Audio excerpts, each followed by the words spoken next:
medicamentos para emagrecer. Vilões ou aliados no processo de emagrecimento? Para conversar sobre isso com a gente hoje, eu tenho aqui a doutora Tatiana Schreiber. Muito bem-vinda, doutora Tatiana, médica endocrinologista, para a gente ver o que realmente tem de conversa séria, né, e real sobre esse tipo, né, de auxílio no tratamento da obesidade ou na retirada daqueles quilinhos que a gente não quer no nosso organismo. Doutora Tatiana, muito obrigada por estar aqui com a gente. Eu que agradeço. Primeira questão, né? Quando normalmente é indicado a medicação para o tratamento, né, da obesidade ou mesmo de quem quer emagrecer poucos quilos, não é ainda diagnosticado como uma obesidade?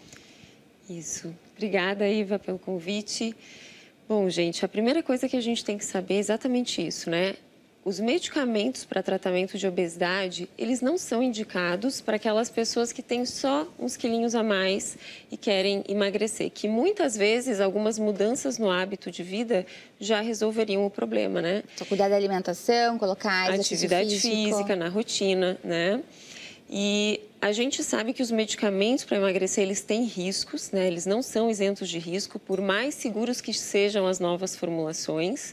Então, para a gente usar um tratamento medicamentoso para o excesso de peso, o paciente também precisa estar numa condição de risco. E por isso ele é indicado para pacientes que tenham índice de massa corporal acima de 28, que é um sobrepeso mais elevado, quase obesidade, ou nos pacientes já com obesidade, né? IMC acima de 30. O índice de massa corporal a gente calcula dividindo o peso pela altura 2 vezes. E aí nos dá esse númerozinho mágico que a gente classifica a gravidade do excesso de peso. Mas super importante, então, aqui já entra uma questão, doutora Tatiana, que é consultar o médico endocrinologista, né? Porque alguns medicamentos são atualmente de compra liberada, né, nas farmácias, mas não é porque está no Google, né, doutor Google, que podem ser utilizados. Há uma indicação, então, específica, feita sempre pelo médico endocrinologista, independente de ser um medicamento liberado de receita. Exatamente. E mais importante do que isso, Iva, é a gente lembrar que a obesidade ela é uma doença crônica. Cada vez mais a gente entende ela como uma doença que vem de uma origem genética.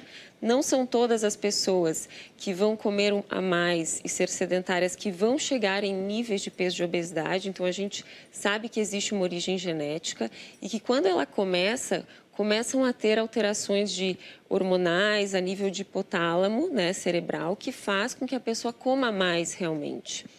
Então, não adianta a gente usar tratamentos de forma temporária, por curto tempo, para tratar uma doença que é crônica, que não temos cura, mas que a gente precisa levar a sério esse tratamento, assim como a gente leva a sério o tratamento da pressão alta, do diabetes, em que a gente não tira a medicação dos pacientes. Esse é um ponto importante, né? Porque eu já observei assim, de pessoas que o TEL já utilizaram, mas já diminuí, né, o peso que eu queria, parei de tomar. Né?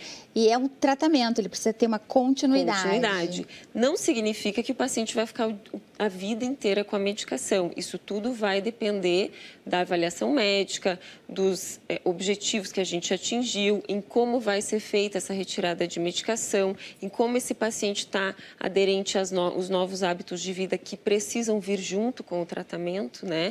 Não é só o remédio. Que o remédio sozinho não faz milagre, né? Não faz milagre, a gente ainda não tem esse milagre, né?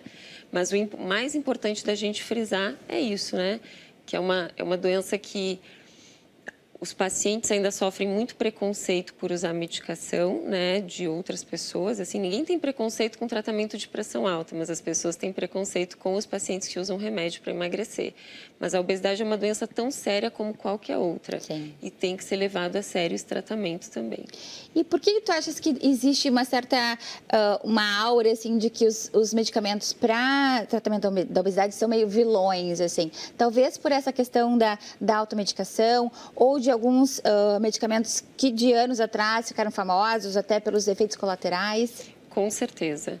Então, a gente, além de ver as pessoas se automedicando com muita frequência e, por isso, fazendo muito mais efeitos colaterais que fariam se tivessem acompanhamento médico, né? A gente tinha no passado medicações que não eram tão seguras como as que a gente tem atualmente, derivados de anfetamina, enfim. E hoje nós temos tratamentos mais seguros. Não que, por exemplo, a sibutramina não possa ser usada no tratamento, ela pode, mas ela tem que ser usada com cautela em pacientes que têm indicação, né?